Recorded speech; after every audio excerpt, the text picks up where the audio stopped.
गर्मी का समय था तो दोपहर का समय था तो उस जंगल में अकबर बादशाह को प्यास लगी। तो अकबर बादशाह ने कहा मंत्रियों से सिपाहियों से कहा रे भाई कहीं जल की व्यवस्था करो, कहीं इनारा उनारा देखो, तालाब इनारा नदी, क्योंकि महात्मा शोध कर लेते थे। जब देशाखंड महात्मा निकलते, महात्मा बुद्ध की मैं बात बता रहा हूँ आपको, यह अनुभव में बता रहा हूँ।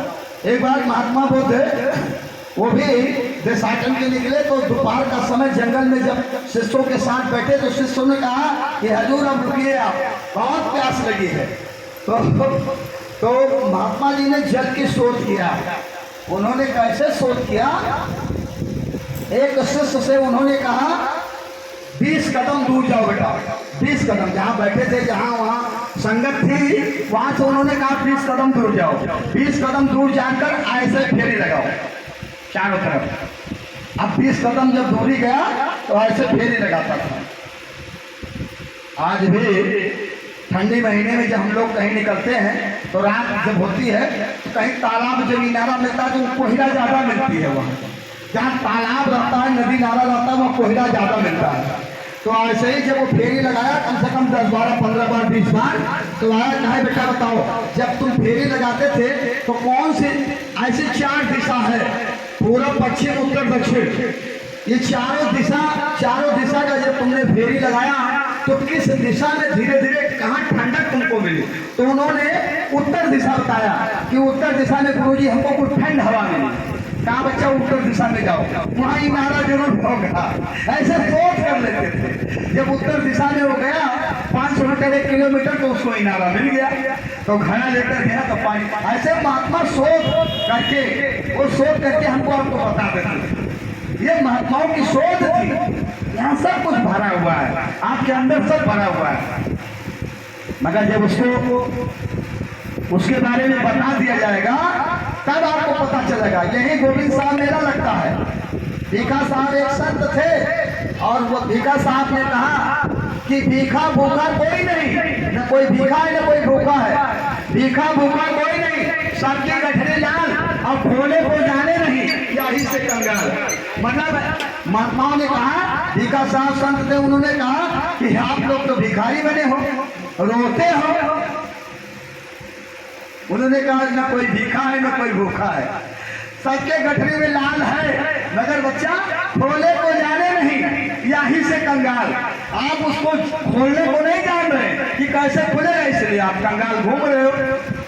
अरे कंगाल के पास तो कौड़ी रहता है, कौड़ी कह रहे भैया तू ही कौड़ी खुआ, तू काहे लायक नहीं है, तो तू ही कौड़ी। इसलिए आप इसको ध्यान से सुनिए। वो अब वो लाल इन्होंने बता दिया कि कहाँ है आपके अंदर छुपा। अब कहा बच्चा, अब उसको आप खोलो। अब ये तो खोलने के लिए इन्होंने बताया, अब जब खोलोगे तब ये मुक्त हो जाएगा, और जब तक खोलोगे नहीं तब तक ये मुक्त होने वाला। अब जैसे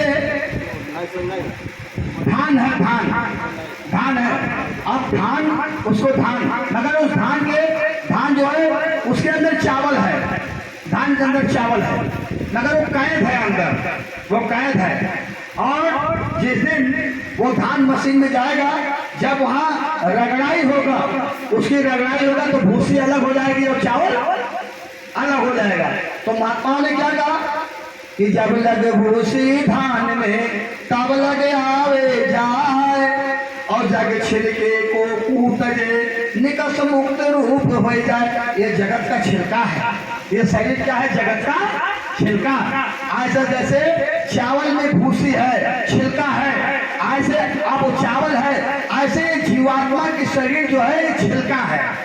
अब महात्माओं ने कहा इस जगत के छिलके को तुम तजो और तब मुक्त रूप में आप हो जाएंगे।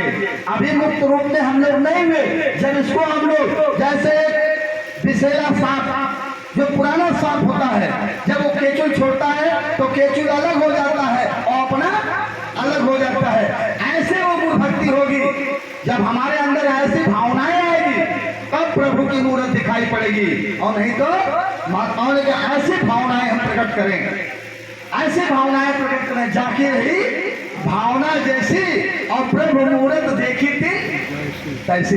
जब उसके अंदर भावनाएं बदलेगी तो वो प्रभु दिखाई पड़ेगा, क्योंकि द्रौपदी का भावना बदल गया। काफी जब दुख हुआ तो उन्होंने भावनाएं बदलकर एक निशाना सिर्फ लगाया कृष्ण भगवान के पास। और जब कृष्ण भगवान के पास उन्होंने निशाना लगाया तो साड़ी के बीच नारी है, नारी के बीच साड़ी है, ऐसा भावना उनके अंदर आई। तो हमारे आपके अंदर ये भावना कब आएगी? अभी हमारे पांडे जी ने कहा छोटा होना, छोटा। अब छोटा तो इस कलयुग में छोटा ही बन के हम लोग आए, इस कलयुग में हम लोग छोटा ही बन के आए, मगर छोटे का ज्ञान नहीं है। छोटे का ज्ञान कौन बताते हैं? संत। ये छोटा बनने का ज्ञान बताते हैं। अब छोटा क्या है? सतयुग में जानते हो ये मन हाथी के समान था। अब लाखों वर्ष की उम्र थी हमारी, आपकी उम्र जो आई थी 1,00,000 साल की, इतना साल की उम्र थी। तो मन क्या था? हाथी के समान। अब सतयुग, उसके बाद त्रेता लगा। अब त्रेता में मन को बताया गया घोड़े का समान, ये मन घोड़े का समान था। अब फिर द्वापर लगा और द्वापर में मन को बताया गया कि बकरी का समान। मन जो है द्वापर में बकरी के समान। और फिर कलयुग लगा, कलयुग में मन को बताया गया चींटी के समान। मन को बताया गया ये चींटी के समान है। अब कलयुग में उम्र जो है, सतयुग में 1,00,000 वर्ष उम्र, अब त्रेता में 10,000 वर्ष, 10वांश घट गया, 10,000 वर्ष। और द्वापर लगा, द्वापर में 1,000 वर्ष की उम्र। और कलयुग लगा तो कलयुग में 100 वर्ष की उम्र। मगर आपकी उम्र 100 वर्ष की है और पूजा आप लोग करते हो 1,00,000 वर्ष की उम्र की, तो आप कहाँ निकल पाओगे यहाँ से? उम्र 100 वर्ष की, पूजा 1,00,000 वर्ष की कर रहे हो, तो इसमें निकल। अब इन्होंने पूजा क्या बताया? इन्होंने 100 वर्ष की पूजा, इन्होंने संतों ने, ये कलयुग में संत लोग, प्रकट संत यानी बाबा जय गुरुदेव जी महाराज, महात्मा कबीर, दादू दरिया, ये जितने गुरु नानक साहब सिखों में आए, अपने राधा स्वामी, अपने मतलब व्यास जी, तमाम संत आए, तो इन्होंने इस नाम को प्रकट कर दिया कलयुग में। अब जब इन्होंने